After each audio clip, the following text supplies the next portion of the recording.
लूटई बाजार हो, वाह अरे लूटई बाजार, रमैया तोर दुल्हनिया लूटई बाजार, रमैया तोर दुल्हनिया लूटई बाजार। अरे सुरपुर लूटा नागपुर लूटा, अरे तीनों लोक मचा हाहाकार, निरहु तोहर दुल्हनिया लूटई बाजार।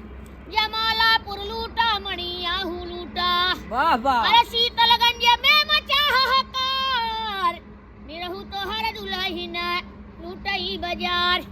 अरे भानौरा लूटे ना बरसाती लूटे सा, भानौरा लूटे सा हमारा बरसाती न लूटे, अरे सुखला लगा लूटे सा हमारा बाजार, रमैया तोर दुल्हनिया लूटे बाजार, रमैया तोर दुल्हनिया। अरे बेलमा लूटा बाड़ेरी लूटा, बेलमा लूटा बाड़ेरी लूटा, वाह। अरुआवा बाजार में मचा हाहाकार, निरहु तोहर दुल्हनिया लूटई बाजार, निरहु तोहर दुल्हनिया लूटई बाजार। क्या बात है। ए लूटई बाजार हो, लूटई बाजार, निरहु तोहर दुल्हनिया लूटई बाजार, निरहु तोहर दुल्हनिया लूटई बाजार। हे कहत कबीर सुना भाई साधो, एही कलयुग भड़ुअन से रहे होशियार, रमैया तोर दुल्हनिया लूटई बाजार, रमैया तोर दुल्हनिया लूटई बाजार। क्या बात है भैया। एक के हम चंदा भाभी मिल के गाना गा रहे। का गाय रहा। कावन जगहिया होला, करिया करिया बार हमारी भाऊजी, कावन जगहिया होला, करिया करिया बार हमारी भाऊजी। अरे कावन जगहिया लाला कंदरारा हमारी भाऊजी, कावन जगहिया लाला कादरार हमारी भाऊजी। तब भौजी क्या कहें।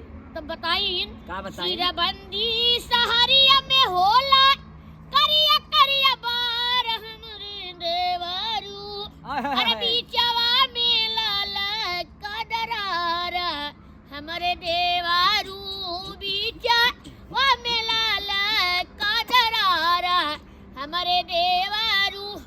तो फिर पूछे का पूछे। कावन जगहिया ऊंचा हो जाला, या कावन जगहिया खाला हमारी भाऊजी, कावन जगहिया टांगला जाला जाला हमारी भाऊजी। तो भौजी बताई का बताइन। अरे अमृतपुर जब ऊंच हो जाला, पट पटपुर में खाल हमारे देवरू, सौरी दुआरिया टांगला जाला जाला हमारे देवरू, सौरी दुआरिया टांगला जाला जाला हमारे देवरू।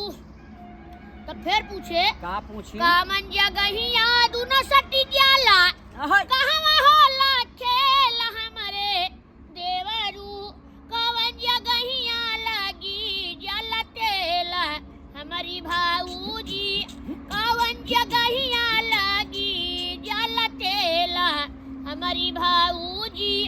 वाह। तब फिर बताएं भौजी। भौजी बताइए। बोरा बिछे में दोनों सटी जाला, या बोरा बिछे में दोनों सटी जाला, जंगी पे होला खेल हमारे देवरू, लड़का मिजे में लगी जाला तेला हमारे देवरू, लड़का मिजे में लगी जाला तेला हमारे देवरू।